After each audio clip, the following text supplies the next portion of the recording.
Head over to the brand new FriendoShop.com and get your latest Friendo merchandise. While you're there, use code FriendoFriday to get 20% off. And don't forget to pick up Don't Interrupt the Game t-shirt right now. FriendoShop.com.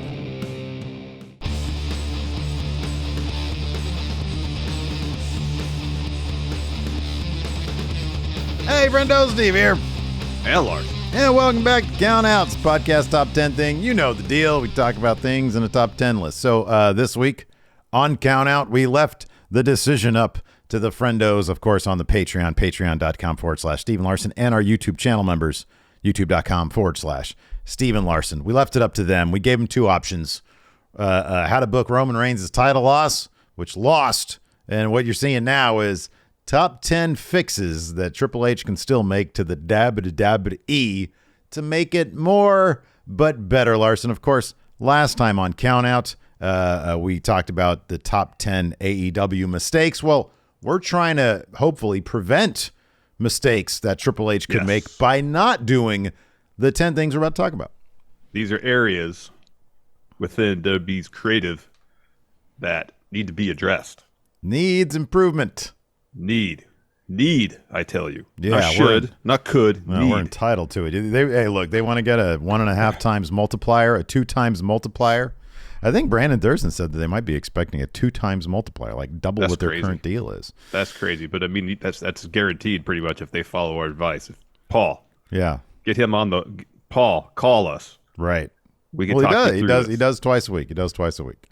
Yeah. Well, so maybe at the end of this episode we'll call him in and you can ask him about all this. Yay or nay? You want me to call him in at the end of this episode? Well, have you found out how to get it so just his audio pipes in and we can still be on camera?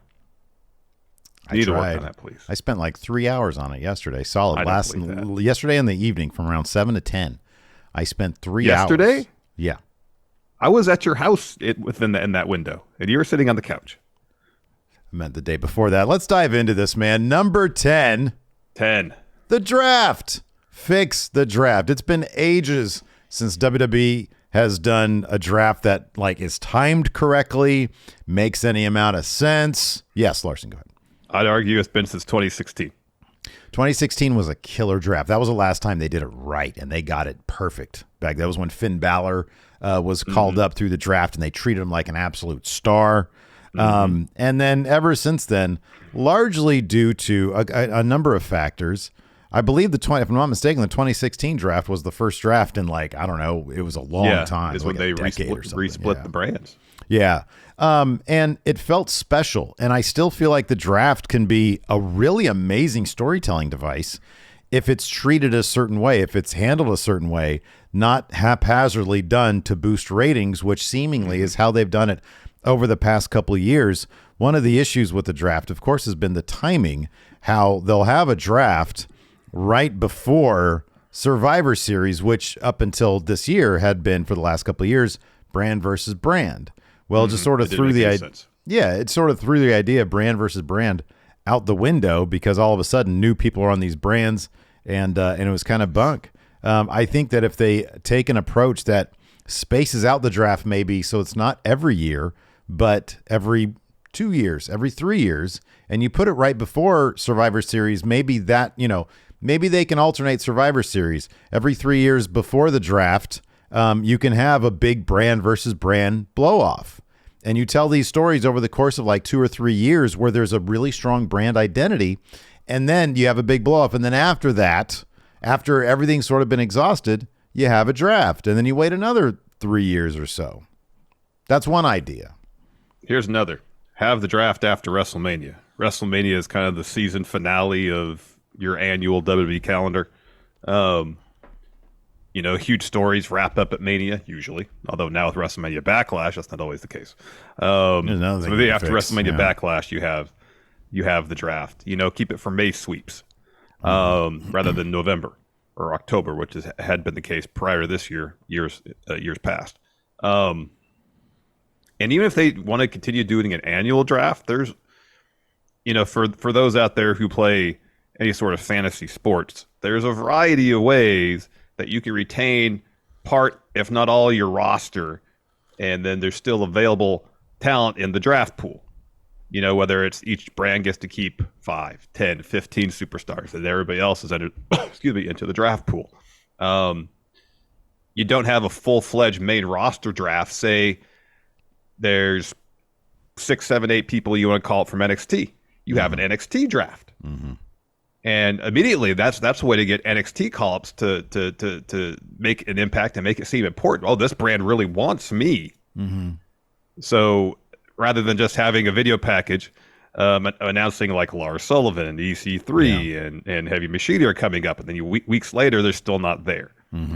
You have, I mean, if they take that approach, even just an NXT draft, then you're getting into territory like when Finn got drafted. Yeah. You know, hey, this is the number 1 pick of this year's NXT draft. Obviously, they think highly of this brand, thinks highly of this competitor. If they're gonna, but then like there's also things like trading picks. You know, there's a lot of things you could do. Trade talent for picks that they never really looked into. Maybe they just think, you know, wrestling fans just don't care about that stuff. That might be the case. I think it can inject so much intrigue if you add stuff like that, you know, instead of like that one year Triple H got traded to SmackDown, and then in the final pick he was traded back to Raw on the same night.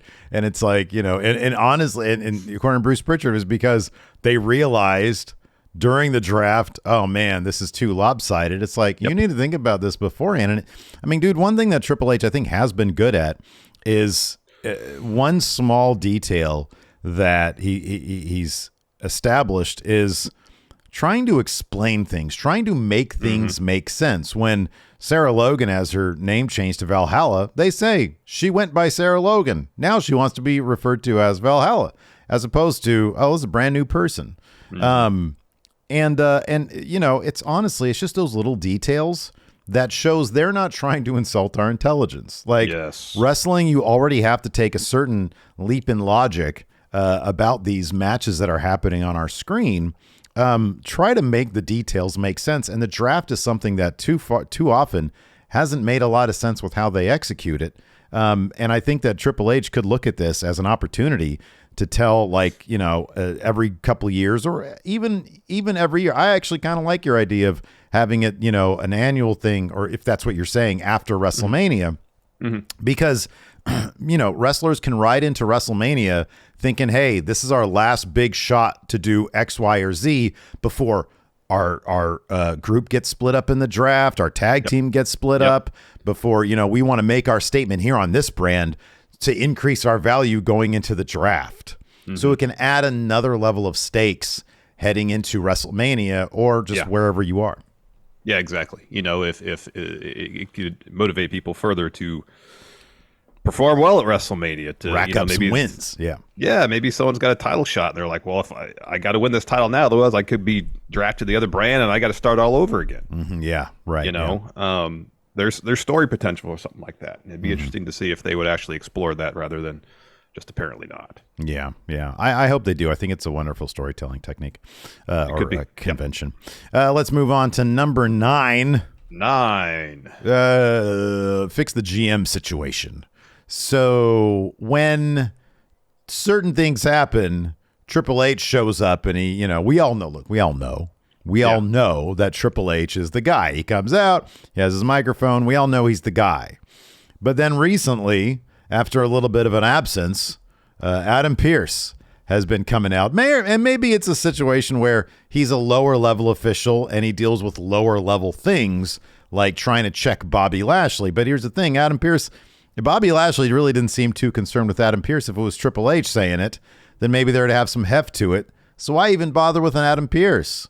And here's another thing about Adam Pearce is that a lot of times someone will ask him for something, make a request of him, and he'll be like, I would like to do it. I have to take it up the ladder to WWE's management. So it's not as if he has final say on all matters on Raw or SmackDown. So it's obvious with the last few years, they want that storytelling device of someone in the executive role or an official role making decisions that would further along stories or matches. But the idea of Adam Pearce's role specifically is so nebulous. Some episodes of Raw or SmackDown, it seems like he has some degree of autonomy to make whatever decision he wants. Other times, I got to take this up to management. Mm-hmm. Other times, when it's a pull-apart brawl, Triple H comes out. Yeah, yeah. Like, even if Adam Pearce isn't, say, GM, mm-hmm. give us the pecking order. Let us know who Adam Pearce has to answer to. Does he answer to Triple H? Yeah. Does he have to take things up the ladder to Paul? Yeah. Does it go further up? Stephanie, Nick Khan. I feel like we should know these things. There's definitely, because I think it'll help the story along. There's definitely something to be said, and I don't know, obviously heading into WrestleMania, it seems obvious that they're going to want to split the titles, I think. Yeah. There's been so much chatter about that. Maybe they're waiting to do that to establish more of a distinct brand split, because right now with the tag titles and the world title being held up between, with one act each, mm-hmm. It's maybe a bit more difficult to consider the brands truly split. And I don't know, honestly, I have no idea how Triple H feels about the idea of the brand split. I think we're going to find that out once those titles are split, if he's going to want something where, this universe is here, this universe is here. And maybe certain characters above brand, like I'm sure both USA and Fox would love to have Roman Reigns if he's going to stick around as sort of a Brock Lesnar type. Above brand. Dude, every time you and I say that, this guy's going to be here for this amount of time, and then he's going to go on vacation, take some time off. Like we've said about Roman Reigns after WrestleMania or whenever the titles come off him, he's probably going to take some time off. Who knows? Maybe he'll. I mean, right now he's barely there, so I figure maybe it's going to be the same type of schedule, but it's just not going to be burdened by having the titles. But anyways, once the brands are split, I do feel like there's going to need to be a separate GM situation. I personally really enjoyed the era when it was, Bischoff on one brand and on Raw, and then over on SmackDown it was, I don't know, like a rotating cast. It was like Teddy Long at one point. Mm-hmm. I kind of prefer it. I kind of prefer the brands to be split. I think it's more fun that way. You establish, some competition between the writers, and everybody tries their best to outperform the other brand. Remains to be seen whether that's going to happen. But the general manager situation, I think, could lend a little bit more, weight to storylines if we knew. Okay, well, what are the lines here? What are the roles here? Yeah. I will say this, that how they've handled Adam Pearce as authority figure has worked, and that he's not overly involved. Mm-hmm. They insert him in stories when it seems like someone from management needs to intervene. Otherwise, he's not like opening every show and making every match. Right, yeah. Because when it was that point, it was like, oh gosh, this is just such an overused trope at this point of having... Yeah. Because then it was just a matter of time before what? We got heel authority figure. Yeah, which is which Triple H should darn well know that that's a well he went to. But it's tiresome real fast. If you look at what he did with NXT, I think Regal was like the perfect. He was sort of a Pierce type, where he was a little bit more involved than Pierce because Regal was such a character. But he was there to try to control the chaos, not initiate the chaos, or not put his stamp on things. He was there as a regulator, and I think that would be a good way to do it. Yeah, that would be the way to go. Let's move on. I know you and I are both fans of this. Number 8. Man, this is a small thing, but I want to see those highlight reel entrance trons back, those entrance videos. Where it's not just somebody shaking him, or like in the case of like Alexa Bliss and freaking Raquel Rodriguez and Sonya Deville. It's just like their PNG of them. Just giant renders, yes. Just a giant picture. Slightly animated name movements. I know. I mean... We'll get to theme music here in a little bit, but a combination of awesome theme with really well done Tron with like clips and stuff, that gets you hyped up. It does, yeah. I'll use this as an example. You hear Braun's theme. He goes, Braun! And it's like, a hard charging metal type song. Yeah. And then you look on the Tron and it's just his name doing this. Well, that's underwhelming. It's so cheap. Like there's someone that's supposed to be larger than life coming out here. Show me. You have ample footage of Braun destroying a bunch of stuff. Yeah, Show me that. It'll get me fired up. Right. Exactly. Oh my God. Look what this guy can do. Yeah. I know. Yeah. Even it's not like AEW does. They're a bit more ambitious with their Trons. I mean, sometimes it's obvious that they grabbed like a template for After Effects and tossed the name in there. But even doing that is better than adding an earthquake filter to a name. You know, even some moving graphics, even if they look to people like you and I in video production, if they seem a bit generic to us, they're not going to seem that way to like Joe Blow. They're not going to seem that way to like your average fan. You know, Jungle Boy's video package has like, it's just a sort of a CG jungle that the camera's flowing through, and then you see his name. Simple stuff like that gives you an identity. And I'm sorry, but when Raquel Rodriguez shows up on the screen with just a picture of her doing this, it's like, who is this person? Like, what are they good? Are they bad? Is the video package, you know, grainy black and white of her destroying people, indicating maybe she's a bad guy? Or is it, you know, nice bright colors with her destroying people? Maybe she's a good guy. You know? That could be. Like, what is are we it high supposed key to think lighting? of this person? Or low key lighting? Right, you know? exactly. These are things you could use to tell us about these characters. You know, are there shots of her smiling, or is she frowning? Yes, exactly. Does she look mean? Yeah, does she look scowling? Mean? Or is she just doing what she has to do because she's there to do a job or something? I don't know. So we don't know any of that stuff because all we get is PNG of I think her flexing. I think that's all it is. Yeah. Nothing's better than that Steve Austin. You know, it's just like ripped film. You know, of him just angrily. You know, he's either barking or he's stunning people. Or it was just people that. Off. Or there's like maybe there was some barking dogs in it. I forget. I know DX had like riot footage and cops running around. DX really is the gold standard as far as Trons. Because really like their graphics invade your actual footage of what's happening in the now. Yeah. In terms of bringing energy and making you feel excited about someone, even how they overlay the Tron with the crowd. That's what I'm talking about. Yeah. From like actual crowd shots from the show, and it's all intercut. I mean, it's an immersive experience if you're watching at home. Yeah, it is. Yeah, and it gets you hyped up with that song. Makes them feel important. Yeah, and everybody should feel important. They really should. So yeah, this is something. It's funny because I reached out to an old friend of ours who used to write for WWE a couple months ago, and I was like, "Hey, were you around when they got rid of these entrance videos?" And he was like, I don't think I was, but he says, I can speculate that because I want to know the reason, like why, because that's a pretty big change. He said, honestly, WWE probably had some, and this is a speculation on his part, WWE probably had some focus group data that suggested people didn't really care about them. And so to save time and money, they just got rid of them. And they have plenty of money.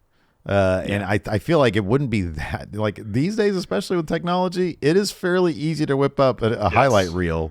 Like you can get on Twitter and plenty of people trying to get these things cut, you know? Right. Exactly. Yeah. Or even sit in the production truck and do it. It's like, man, you could outsource that stuff easily on Fiverr. Yeah.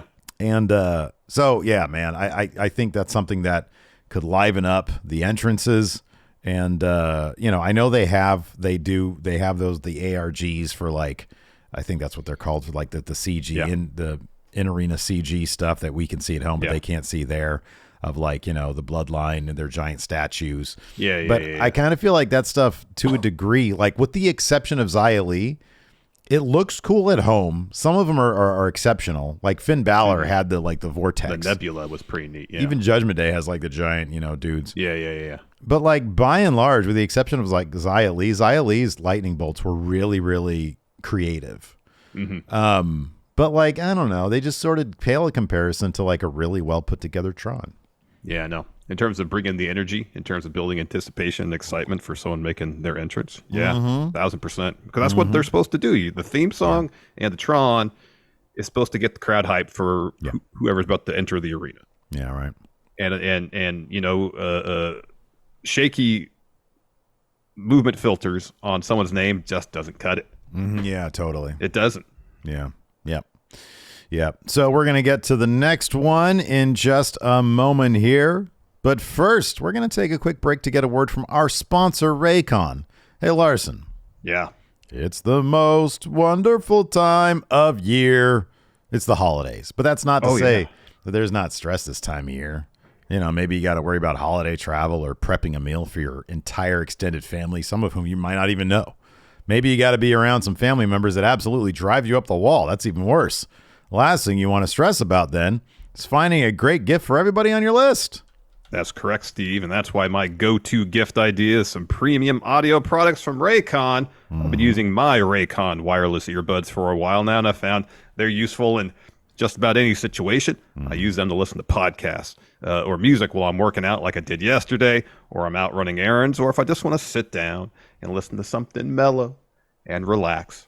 I'll use my Raycons then, too. Because of all that, I know that anyone you gift some Raycons to will find a use for them right away. And for the next month, Raycon is going to have a countdown to Christmas with a new pop-up flash sale deal for you to take advantage of every single day. You can also now find Raycons in stores like Kohl's and Walmart, but you're always going to get the best deal at buyraycon.com/raw. Right now, and I'm talking about right now, go to buyraycon.com/raw to get 15% off site-wide with code HOLIDAY.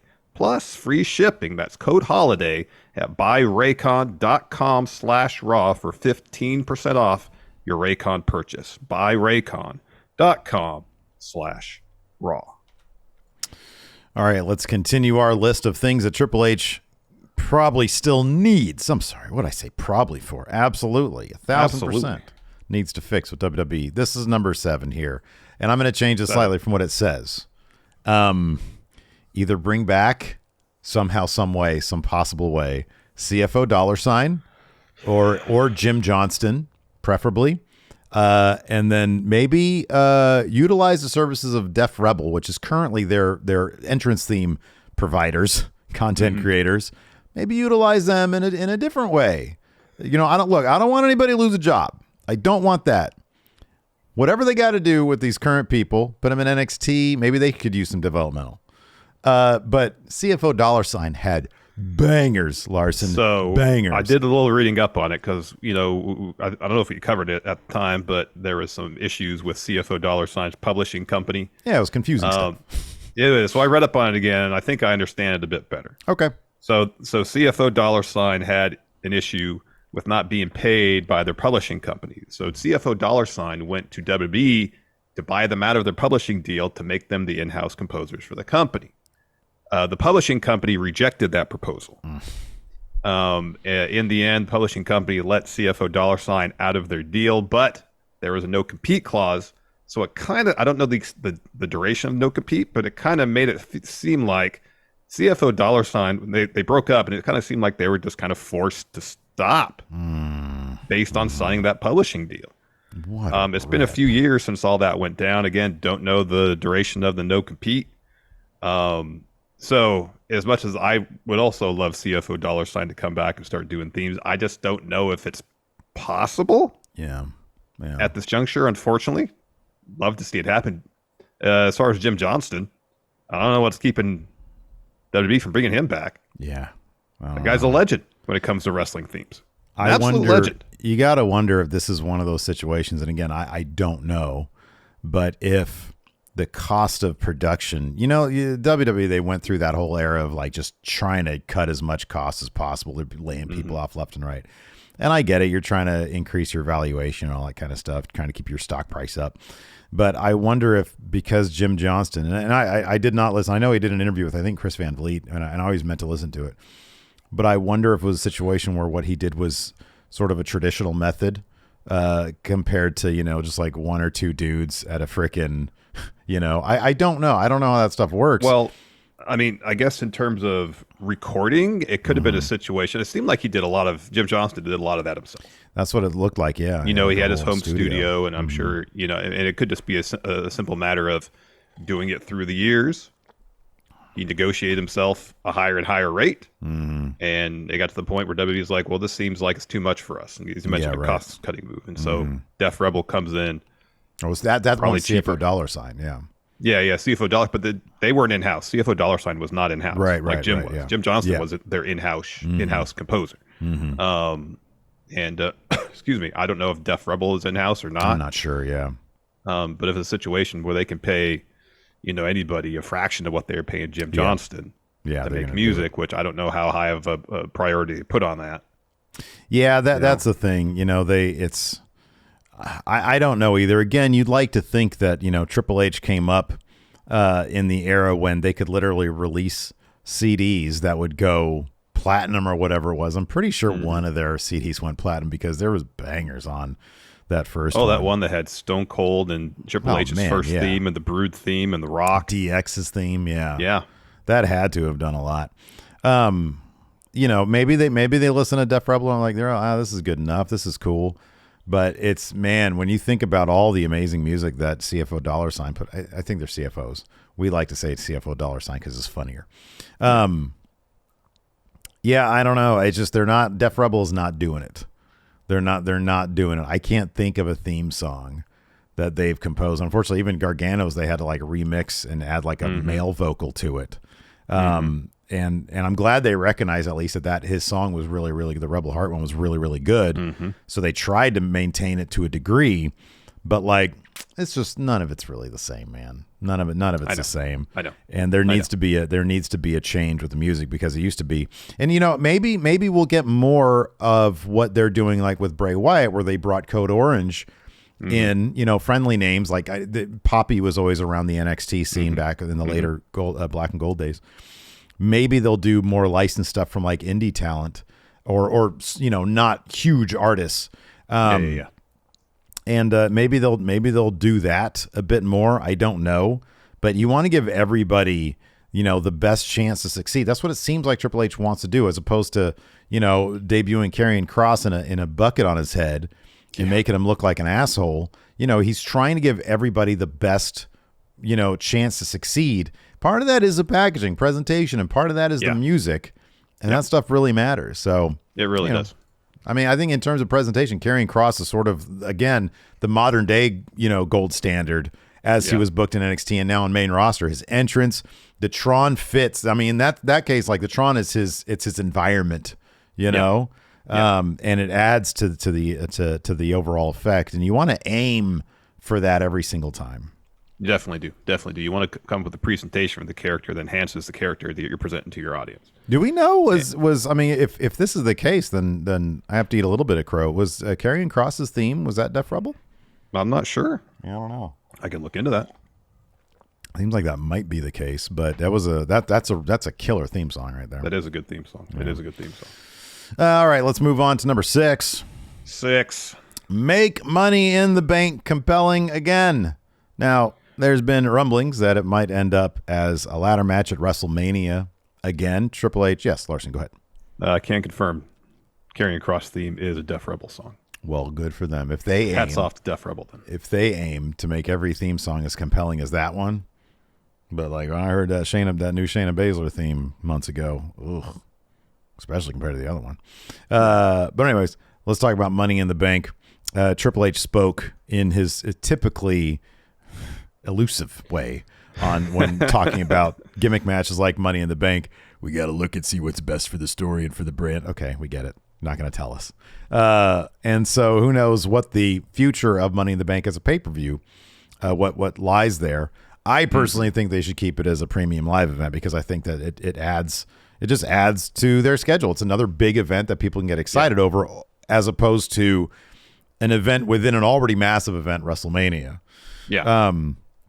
But in any event, it has been quite a while since the actual Money in the Bank briefcase, since the story surrounding that has been decent. Like I thought that they did have a really inspired idea during pandemic to make that year's Money in the Bank a really silly, fun affair with the Titan Towers thing. Was wildly entertaining. Yeah, it was amazing. But, even then, one of the cash-ins, obviously, Asuka ended up being the actual title, so that kind of doesn't count. The other one was, Otis won it and then lost it to The Miz in like a silly courtroom case. And then, The Miz ended up being a transitional champion when he did cash in. It has not been utilized properly at all. And I think that this year was indicative of that with how they used the humiliation of Austin Theory's cash in to motivate his character change, which I at least appreciate that. But clearly something has to change with the storytelling ideas behind Money in the Bank. It's a great idea that needs a good execution. Yeah, and sadly, all too often they relied on a Money in the Bank cash in to pop a rating as opposed to building a story around said cash in.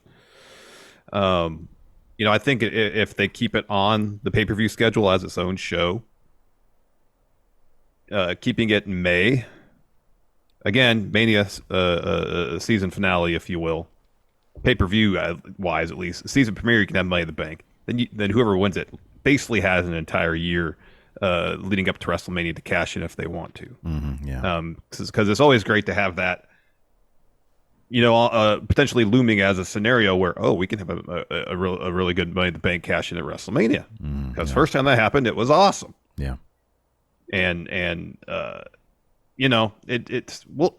there's been issues with, there's one of the main problems has been with how they've elected to book the main title. You know, Roman Reigns having it for now 1,000 days or whatever it is. I think he's got like the fourth most combined title reign days or whatever. He's it's obviously behind Bruno, Hogan, and Backlund.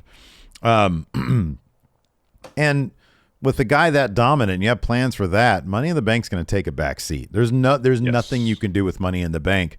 And so, the fact that they didn't, find a creative way to deal with Money in the Bank and a champion who we know is not going to lose his title. Like, I'll give you a good example. Perhaps the way to use Money in the Bank this year would have been a better way, would have been simply Drew McIntyre winning it. Drew McIntyre versus Roman Reigns at Clash of the Castle. That was the one time when you and I were both like, ooh, they might have a title change here. That's a possibility. They didn't, but Drew getting that briefcase saying, I'm cashing in on my home territory, the same way RVD did with John Cena. Yeah. I think would have been a perfectly acceptable way to do it. 1,000%. And then you give Drew a story heading into Money in the Bank. I'm doing this because this is my surest path to get a title shot at Clash of the Castle. Yeah. And I think they probably mentioned that. Maybe when he was in Money in the Bank, but the fact that they didn't do it, still boggles my mind, because you can have the cash in, you can have it set up a huge match, and given how Drew ended up losing, it was a hell of a performance. Solo Sikoa cost the match. Can't do much about that. Yeah, it would have made all the sense. They wouldn't have been in the predicament they were with Theory for months and months and months, where he was in no way booked as any sort of legitimate contender to cash in.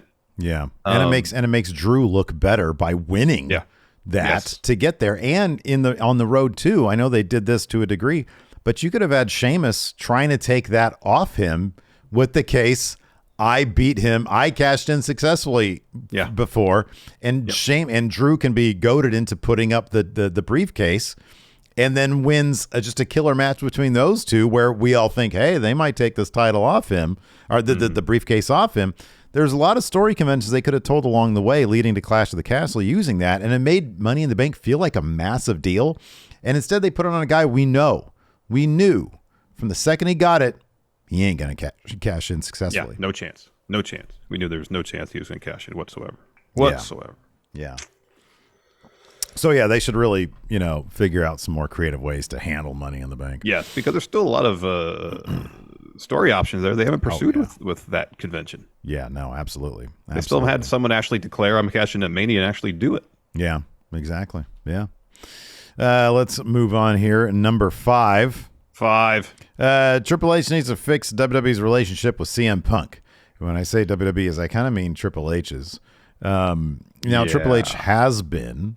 He's been sort of Mr. Diplomat for WWE. He's been one to mend fences, Yeah, with Bruno. Bruno famously was not into what WWF was doing at any given time. And then in 2014 or 16, something like that, Triple H was the point guy in making amends with Bruno, and they did a bunch of stuff with him. Well, look, regardless of what many people want or not in terms of CM Punk, just for the sake of our business, I'd love to see CM Punk show up in WWE, because it would do phenomenal numbers for us, and it gets people talking, people who want to see it, people who don't want to see it.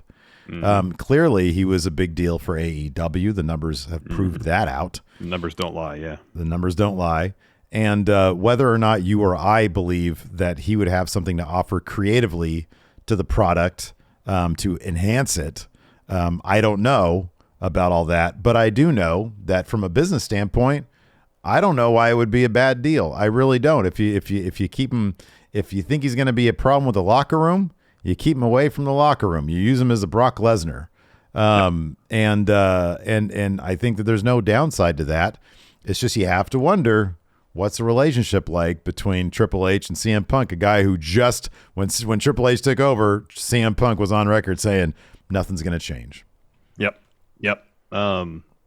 Yeah, totally. I mean, it makes all the sense from a business perspective. Fox wanted CM Punk back. True. Yeah. You know, when they were working out the deal with him for him to be on backstage, they were like, "Hey, WWE, why don't you sign him to wrestle again?" Because again, from a business perspective, it makes all the sense in the world. It's just whether they can overcome the past animosity. You know, is that going to be too much of a hurdle to overcome mutually? Yeah. Like I given the track record, not by just Triple H, but kind of WWE historically, for the most part, you know, like you look at Vince and Bret Hart. You know, there was years where like there's no way they're going to be able to mend fences based on what happened. Eventually, they did. Yeah. You know, will Triple H be in a situation or be of the opinion that, okay, I may not personally like CM Punk, but I understand for the business this is good for WWE, and I will look past my own personal issues with them to potentially bring him back. But that's just one party involved. If Phil doesn't feel the same way, it ain't going to happen. That's now, true. I know he posted some stuff on Instagram from his WWE days. He did. They got people talking. Yeah. So I don't know if it'd be a situation where he's legitimately, as was reported, caught the wrestling bug again and just wants to wrestle. If he wants to try to stick it to AEW a little bit. Well, you know, Phil's not above being petty. We know that. And he might have no problem getting over his issues with WWE if he thinks, A, he can get another big payday, and B, make the guys that humiliated him look like a amateur hour. And yeah, I think that it's a distinct possibility. It would not shock me if at some point in 2023 we got word that CM Punk was heading to WWE. Obviously, depending on the no compete clause. Yeah. But yeah, I this is one of those that I think I would actually be kind of shocked if Triple H wasn't able to mend fences. Now, like you said, whether or not Phil wants to do it, no clue, no idea.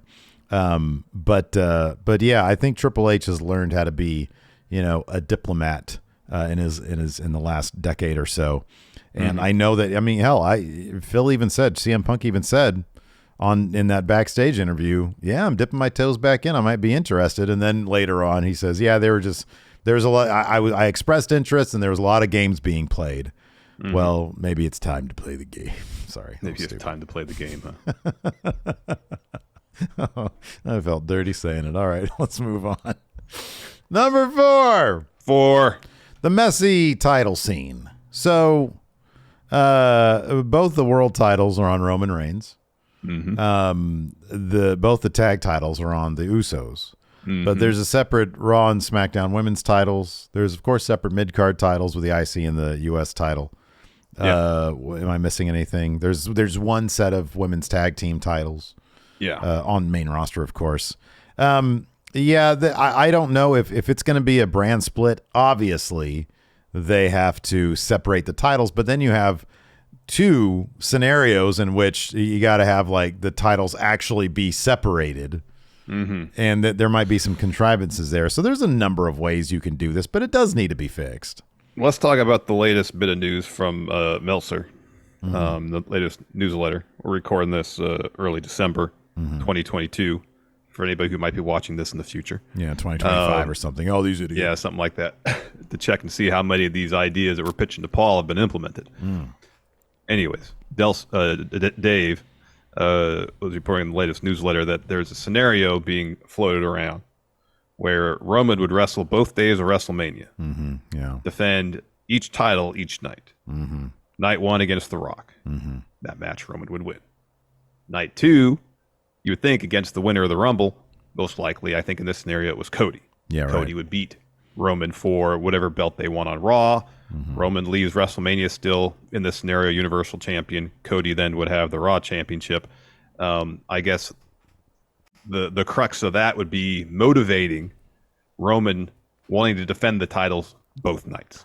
Yeah. There's several. There's, I guess in terms of getting one of the titles off Roman, that'll do the trick so long as they can convincingly motivate Roman saying, yeah, I'm main eventing both days. Downside of him main eventing both days that he's main eventing both days. And that potentially deprives another story from main eventing night one. There's another downside to it, just personally, creatively speaking. I don't like the idea of a guy, and I understand. Night one, he goes to war, so he's beat up. Night two, he goes in there against Cody. It sort of takes away from Cody's win because Roman is beat up. B, Roman's still champion. He's a champion who lost at night 2 of WrestleMania, and yet he's still champion. I think that I personally think that's a terrible idea. And I personally think that the best way to do it would be basically a hand of God situation where Triple H says, the brands are meant to be split. The titles were never meant to be unified. We're going to, have the WWE title over on Raw, and Roman, you get to pick where you want to go, but you have to surrender one of those titles. I kind of like that better. And the same with the Usos. I kind of like that better because it's like, okay, well, it's more like, it's like a structured way of doing it, as opposed to this, what they're going to have, like both titles on the line in a triple threat. One guy wins one title, the other guy wins the other title. I mean, even that's kind of preferable to Roman Reigns losing at WrestleMania, but still being a champion afterwards. Yeah. I can't stand that. I don't like that scenario at all.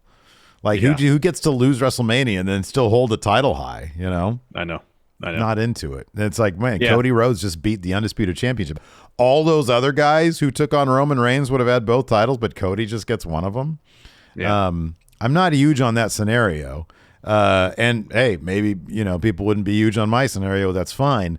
But somehow, some way, by WrestleMania, they really need to figure this out and get those titles split because there's too much talent and not enough titles at this point. Yeah. Especially, on Raw, where I know they're trying like hell to make the U.S. title seem like a main event title. But it's the U.S. title. It's not the WWE Championship. If it only main events, and they can succeed to a degree to make it prized and valuable and then something that people want. But it's not a world title. If it only main events on Raw and not pay-per-views, guess what?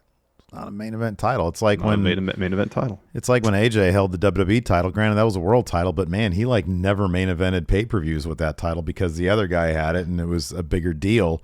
That always comes off like a B-level champion, And I feel like if you split the brands and you try to establish some amount of, equal footing between who the champions are. WWE title main events one pay-per-view, the Universal main events the next pay-per-view, and so on and so forth. I like the way they did it during the aughts with the brand split because it's like you had different levels of stories going on depending on I know that Triple H was often considered the A champion with the big gold belt, but SmackDown had its own compelling champions as well. So. Yeah, I don't know. They got to fix that title scene though, man. It's They kind of a mess. They do. I'm thinking after WrestleMania that'll probably start to that picture will get a bit clearer. I think you're right about that. Yeah. I think once they get the match with Roman against The Rock, once they get past that, then they'll actually start moving towards whoever is going to beat Roman. If it doesn't happen at Mania. Yeah. Let's move on to number 3. Freshen up your TV presentation. So. We saw a little bit of this when Triple H took over creative. He started using some of the visual tools he used in NXT. Most predominantly, you have your foreground action, usually some sort of interview or thing where people are talking, and in the background is kind of what you really should be paying attention to. That's how they kind of initiated the story with Dexter Lumis a lot of times. There'd be something happen in the foreground, the background, there'd be little hints and clues that something wasn't quite right happening backstage. Yeah. Of late, totally gotten away from that. Yeah. The visual storytelling conventions of WWE have more or less remained unchanged since the 80s, give or take. To advance story, at least outside of the ring, someone's either having an interview or dropping a promo. Yeah. Every now and again there is a video package or some sort of backstage thing. But by and large, they lean really heavily on interviews and promos, and especially with backstage promos where people are talking to an unmotivated camera. You know, it in this day and age where there's a lot of really interesting stuff going on TV, and your presentation is still, you know, rooted in the 90s. Yeah. You need to get up to date. You need to freshen things up. And I'm not necessarily saying, you know, do short films like Lucha Underground did, even though those were great. Yeah, those are pretty cool. I'm not even saying you do the fly on the wall stuff that TNA did for the while, also great. Yeah. Find a way to motivate cameras that normally wouldn't be there. Yeah, I think there's a lot of little things that they can do to just freshen up the presentation, change up the cameras a little bit too, you know? Yeah. They feel like the same broadcast cameras they've been using for years. So yeah, sometimes the cameras, like sometimes they'll use like, you know, a different lens or they'll do, you know, the 24 frames thing. And it does it actually enhances the broadcast quite a bit. And I'm not, like you said, I'm not saying that they should go all out with, you know, changing everything completely. But I think there are some things they can do that will make it just seem a little bit more urgent, more vital. And more contemporary. I think, yeah, exactly. And I do appreciate there's certain things that they do. Like for example, after pay-per-views, they have their own media scrums. And I think that using that kind of stuff, maybe in weekly television, especially on Raw, which we're going to talk about here in a second, if they use those kind of things, maybe it will seem a little bit more fresh. But yeah, no, I definitely think if you look at, you know, modern day sports broadcasts, I think there's a lot that WWE can learn from them. I mean, modern sports broadcasts, there's typical production tropes and approaches they adhere to, but they're not afraid to mix things up. Right, yeah. You know, in football, they have the camera that's over the field, that's on the wires. They move around. That's been around for a few years. They started using, was it the camera they're using on SmackDown for a while with the really shallow depth of field. Camera. Yeah, they've been using that a lot more, not for actual in-game action, but you know, for stuff like on-field interviews, video packages. After someone scores a touchdown, you'll see them use that camera quite a bit. For celebrations. Yeah, on the in the NBA they have, and maybe they do this in the NFL. I'm not sure, but NBA, like on TNT, I think, or ESPN, they'll mic up certain players, and then they'll go back and they'll play some of the, you know, clips of them. I think it'd be hilarious if they mic up some of the wrestlers, like so much like, for example, the Mixed Match Challenge. You know, there's little bits and pieces, clips out there where you can hear the wrestlers a bit louder because it was a lighter thing. They were having a bit more fun. And so they were emphasizing that a bit more. And I think that could help a little bit more. If they just, like you said, you know, just add some interesting elements to it. Definitely. And that will help perhaps with number 2. Raw still feels like 3 hours. Like we still have to watch it. Like sometimes I'll watch like the first hour live, but oftentimes I'll just sort of use that first hour to just chill or whatever. And then I'll watch it later because, you know, I do the live watch alongs over at my Twitch channel with the Enforcer, the last 2 hours of Raw, which is completely manageable. But the entirety of Raw, 3 hours, especially in this day and age with the way that short form content is king, 3 hours is a long time. And I understand we just talked about sports broadcasts, and yes, NFL games, NBA games generally go around 3 hours. But for you know, a fictional piece of entertainment, 3 hours, it's kind of a big ask these days. It is. It's really difficult to pace a compelling 3 hour wrestling program. To give us segments or matches continuously for 3 hours, I actually feel like they have stakes, so you're invested in the outcome. That's tough. Yeah, it is. Yeah, I'm not saying I have any surefire solutions for this one, by the way. Don't either. I mean, maybe bend space and time, perhaps. You know, I think one thing Triple H has done since he's taken over creative is to not, and we see this in NXT, we'll get to NXT in a little bit, is NXT tries to jam as much as they can in 2 hours. That's true. And sometimes it's weird. You think, okay, you have a lot of short segments, that should make the pace feel quicker. Sometimes it just makes the show feel like it drags on because you're used to, okay, give me 12 segments over 2 hours, and then that's the pace I'm used to. Well, if you get 15 or 16, gosh, this feels like it's a 3 hour show when it's only 2 hours. Since Triple H has taken over Raw, he's given matches more time to breathe. It's not uncommon for us to get an opening segment, which has like an 8-minute promo followed by a 20-minute match. Yeah, right. So you're opening Raw with, whether 2 competitors or 4, if it's a tag team bout, involved in the first half hour of the show. And I mean, I appreciate they're giving wrestlers more time to wrestle. Yeah. And potentially tell more interesting stories than a 4-minute match would. Yeah. But still, yeah, it feels like 3 hours. And I don't know what else there really is they can do about that apart from it would kind of take a massive creative overhaul to try to find a way every week. Yeah, I know. For every segment to feel like it really mattered. Yeah, and you know what? I do give credit because you can tell that there is an effort to make Raw more urgent. There really is. I mean, he loves his pull-apart brawls. Yeah. He likes action, and we all do. And yeah, he lets the matches breathe a bit more. But still, it can feel like a slog, even with the way he's doing it.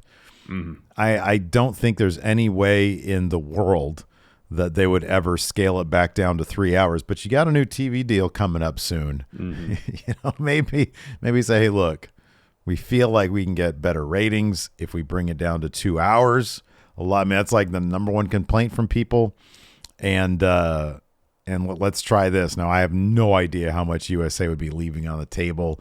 I'm sure that, that's a silly conversation for me to even bring up. But yeah, I don't know. It's just, it's like I said, short form content is king. And WWE obviously knows that because our YouTube channel is very successful.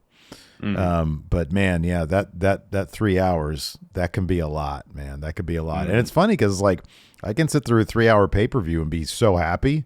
The commercials just kill. They just, you sit there for 3 hours and you got commercials and it's like, oh my God. Another thing, at least in theory, for a pay-per-view show, every match should matter. Like the outcome of every match should matter. That's true. Yeah, absolutely true. Yeah. Whether we got channel points or prediction points on it. Something. Well, even if you're just watching as a viewer that's not gambling on it with fake money, Oh, then you're in terms of the story that folly. You should be. What's your problem? Maybe you're not on Twitch. In terms of the stories they're telling, every pay-per-view match should matter. The outcome should matter. Yeah. And that just doesn't always happen on Raw. Yeah. And it'd probably be pretty tough to do that, to have 3 hours of compelling wrestling television with stakes in every segment. And I just don't know. I've never been in the writer's room. I don't know how it works, so I can't say definitively one way or the other, but that would be a tough task, I would think, on a weekly basis. It is going to be incredibly difficult to do what we're asking them to do here. But yeah, that's not our problem. We're not working WWE Creative. Nope. All right. Let's get to number one. NXT. So I'll say this. Okay. There's a lot of talent I really like in NXT. Like a lot. Yeah, sure. Carmelo Hayes and Trick Williams. Oh, they're fantastic. Great. Yeah. Wes Lee. Fantastic. Oh, absolutely. I'm not that huge. The point I'm getting is I feel like the characters and the talent that are really hitting on all strides right now are the ones of the characters who aren't over the top gimmick characters. Right. Yeah. Even Grayson Waller, I'm not like huge into his character, but it feels like an extension of himself. It doesn't feel like himself turned up to 12. Grayson can be very entertaining. He can be. One of the main problems is for me, when I honestly try to give an honest assessment of what turns me off on NXT so much, it boils down to the same thing that it always boils down to, and that's just story. Yeah. It's like you can start naming any number of decent stories that NXT used to tell when it was a black and gold brand. And I understand like totally in the later days, they did sort of boil it down to this badass guy wants to fight this badass or this badass guy. But at its peak, when you had Undisputed Era trying to get after the, all the gold, the Undisputed Prophecy, when you had the who attacked Aleister Black, the Tommaso Ciampa versus Johnny Gargano story, Asuka's undefeated streak. There was so much good story. There were so many good stories there that I don't find much good in the way of storytelling in NXT. And I was getting back around. I think the characters who feel more genuine are the ones who are going to be utilized best to tell more compelling stories. Yeah, right. Yeah. I think you have characters who are just over the top gimmicks, vocational gimmicks, kind of feels like you're limited in the stories you can tell with those characters because they don't feel like real people. Yeah, right. Yeah. You know, I mean, you could say that Andre Chase is an over the top character, and to a degree, you'd be right. But the story they're doing now with him and Duke Hudson doesn't have to involve Chase U whatsoever. They could just be a couple of it could just be Andre Chase and Duke Hudson. No Chase University, no former poker player. You know? Yeah, right. Yeah. It's like when they ground these characters, these people, and more in a sense of reality rather than trying to make them larger than life. I feel like better stories arise from that. That's why NXT UK I thought was so good. Is that you just have people who are their characters, but then none of them are really gimmicks. They just feel like extensions of who they are as people. And so many of the stories there just rose up from clashes of these characters. Yeah. Not huge things. Yeah. Someone bump into you in the hallway. Hey, I didn't like that. All right, let's have a match. Yeah. But then they'd circle back around to that like ages later. And it's like, oh, they have a history and they've got chemistry. And that's where you build the layers upon it. Yeah, totally. Yeah. But, you know, I just think, and it's funny. And I do appreciate that, you know, HBK has recently said that, you know, Triple H just lets me do my thing. And here's the thing that I do appreciate that is that Triple H probably appreciated when he was allowed to simply do his thing in NXT. And he doesn't want to be micromanaged the way maybe he felt. He doesn't want HBK to be micromanaged the way he felt maybe he was in the later days, and then they took it away from him. And so I appreciate that. And maybe, you know, Shawn Michaels is still relatively new to this. And so, you know, there are things that I appreciate. I love that they rolled big time with Wes Lee after the Nash Carter stuff. Like you've already mentioned Carmelo and Trick. I do appreciate that they have added dimension to the Diamond Mine, to the Creeds specifically, and Ivy Nile. Yeah. There are things that I like. Some of it, honestly, for me is I'm big on aesthetics and design. The presentation for me, I can't stand. I hate that venue. I hate the Performance Center stuff. I don't know that they're ever going to take it on the road or if they should. But I can't stand the way it looks. But because none of the stars there, like none of them like feel like, oh, they're going to be like a big deal on main roster, you know, besides the ones that we've kind of already mentioned. Yeah. And I feel like that's another thing with kind of gimmick characters is, you know, in the 90s, that kind of stuff would work. Yeah. But, you know, we mentioned Dijak. Well, what the heck is Dijak going to do with this character on the main roster? Right. He's going to fare no better than he did the first time he was on main with this type of character. They might be able to get some mileage out of it in NXT. But on the main roster, that's going nowhere. Yeah. You know, and it's going to take Triple H. He's going to end up, and I think he'll be more respectful of it, but he'll end up rebranding a lot of these characters because he can't do much with it on main roster. Now he'll explain it. He'll have Hard Justice on there, and he'll explain why Hard Justice no longer Hard Justice and why he's like dialed that down. But that's what's going to end up happening, you know.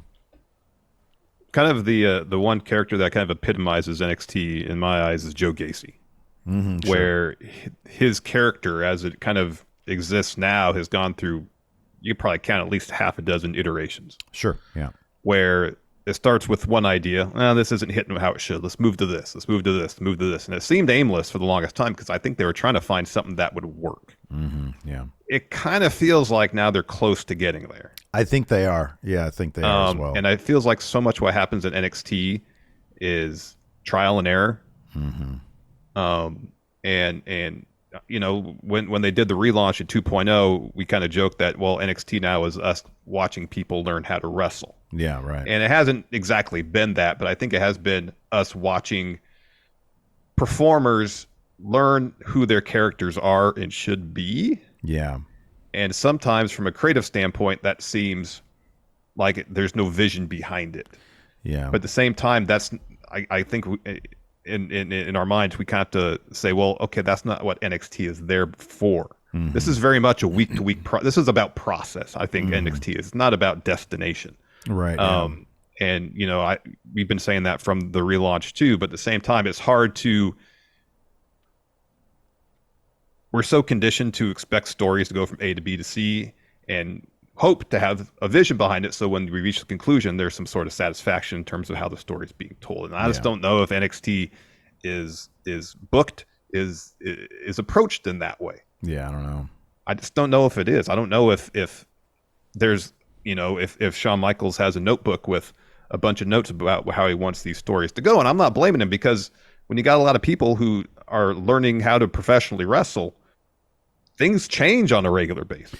They do. You have to make adjustments to their characters, to their storylines, so you can get them on the right path, not just to be quality TV performers in NXT, but to make the jump to main roster and be able to adapt to any situation they're put in. Yeah. So, I mean, it's we got so used to NXT 1.0 being a very certain thing. Yeah. And they took all that away, or most of it. Yeah. It seems like there's some of it coming back in bits. It was for people who pay somewhat attention to like the independent ranks, it was like, oh man, it was like a dream match after dream match scenario. Oh my God, Walter's in the crowd. Who's he going to face off with? Yeah. And I get that that's not for everyone. I mean, hats off to NXT. Their ratings are still decent. Like in terms of where they've been, it's like they're usually around 600,000 or 700,000. There was a stretch though. They were on the uptick too. Yeah, they were. Yeah. So like, I guess it has an audience, which is great, but like, I don't know. It's just, and which actually does really surprise me. But yeah, it's just not the most compelling TV in the world. It's not, but I guess, I mean, if they could figure out Joe Gacy and Schism and make them interesting, compelling on a weekly basis. Yeah. I mean, it seems like that's been the toughest nut to crack. Yeah. Is whatever they do with Gacy and Schism. If they can actually make them interesting and compelling on a weekly basis and not just make it seem like they're just spouting off a bunch of nonsense verbally. Yeah. Like they have a clear vision of who and what they are. Yeah. All right. That's a step in the right direction. Now let's see if they can do that consistently with other performers. And from there should potentially arise some interesting stories. Well, also, dude, they're so far away from the situation they're at before. Look, I mean, the great thing about NXT, the ideal situation with NXT years ago was these are people we can't wait to see get called up. And how are they going to get called up? There's only a small handful of people right now in NXT that I give a shit when they get called up. You know what I mean? Like, I'm interested to see Carmelo get called up. Braun Breaker is so one-dimensional as a character. Well, I say I'm sorry. He's not one-dimensional as a character because I feel like what we get with Braun is just Braun Breaker as a person. Yeah. I don't even think he's dialed up. That's what we always say. It's like Grayson Waller. I feel like he's Grayson Waller dialed up to 11. Carmelo Hayes, same thing. Braun Breaker, I feel, is like probably Braun Breaker at like an 8. Yeah. I feel like Braun Breaker might actually be more interesting. Dialing it back a little bit. Maybe. And I'm like, you have Steiner blood. Use the Steiner blood. Be the Steiner thing. And then I'll be like, man, this guy could be dangerous on main roster. There's no sense of danger from your Steiner, which is indicative of like, why not? Like, there's like Carmelo Hayes, the way he carries himself, he's got trick. There's a little bit of danger there, and that's what you want. You want the main roster to be like, holy shit, Samoa Joe's coming here. Shinsuke Nakamura's coming here. This is going to be scary for us, right? Asuka's coming. And there's really like, I feel like Toxic Attraction is kind of that as well. I think that they'll get to main roster and be like, oh wow, they're going to be a threat.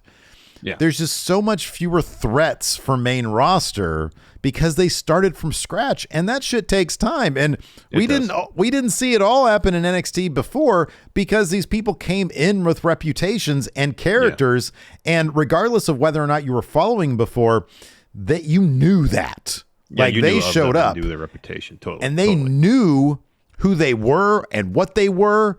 And they fit right in, and then it was like, oh man, these guys have been dominant. We're going to see them go to main roster. Well, that's what I'm talking about with the process of people discovering who their characters are. Yeah, Kevin Owens had that all worked out, but before he even signed to NXT. Yeah, But we sit and see that process. And is it the most interesting television on a weekly basis? Maybe not. I don't know, but maybe in a year when they have, I know a year is a long time. Have more of this worked out.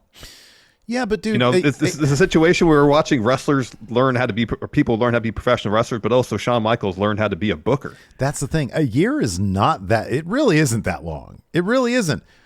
Has Von Wagner changed one bit from when we first saw him? It's still just fun. It's still like, this guy's underwhelming, and I don't believe he can take anybody on a main roster. And I know he's a silly reference, but it's the same thing like Tony D'Angelo. Am I supposed to believe that Tony D'Angelo is going to make a dent on main roster? I know. He's such a one-dimensional character. No. That's the thing, is the characters with depth and dimension and layers. That's why Legato is so extensions, or they're extensions of who they are the most interesting, because yes, you feel like they can move up the main roster seamlessly. And Legato came in. We knew that Santos Escobar had history because he talked about it, and it's like, we believe it because we know it. He knows what he's doing, The other two guys that he's with, those dudes have been around for a while. We can see it in the way they wrestle. We can hear it in the way they talk.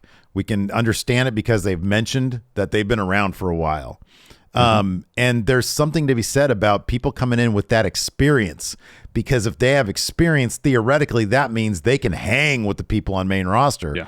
Well, you got a guy who just started in February of last year. What is he going to do? He's going to get killed out there in the real world. I don't know, man. Logan Paul just had a match against Roman Reigns and more than held his own in his third match he's ever had. There you go. Maybe Tony D'Angelo's going to dethrone Roman Reigns. I wouldn't go that far. I mean, because that's the thing. That's one thing WWE has shown us on I didn't like that about Logan Paul either, man. I didn't like that. No, I understand. But in WWE's universe, you go through a little bit of wrestling training, you can potentially compete against the champion. I know. But there's a bit of a difference there, right? Because okay, Logan Paul came into main roster and did that immediately. We saw it, right? Yeah. Yeah. Goldberg showed up out of nowhere in WCW and started crushing everybody. That is totally a wrestling convention when somebody just shows up and starts crushing people. Yeah. But I think there is a little bit of a difference between Von Wagner and Goldberg. Yeah. Oh, man. Because he loses all the time. He just got pinned by Axiom after a crossbody from Chase. I know. I mean, we're never going to get back the NXT of 2016, 2017, 2018, and that's not necessarily, I don't think, what we're asking. I didn't like that. I didn't like that venue either. Yeah. I don't like Full Sail either. It's just more from a creative standpoint, just coming up with stories that are more interesting, that we can be more invested in. Yeah. And I think part of that stems from having less gimmicky characters and more characters grounded in who these people are. Mm-hmm. Yeah. Because, you see it across basically any wrestling company. Yeah. The most interesting stories are just based on clashes of characters. It doesn't have to be a huge thing. It's just character clashes, and the characters are interesting. The clash should be interesting. Yeah. Make it Raw Underground. That's what you do. With sweaty Shane running around like, okay, just now this match randomly. This match is over. Load up the new match. Anyway, that's going to do it for us today, everybody. Thanks for tuning in. We appreciate it. Let us know what you guys think in the comments below. What do you guys think Triple H can still fix with WWE? Thanks for watching, and we appreciate it. Until next time, we'll talk to you later. Goodbye.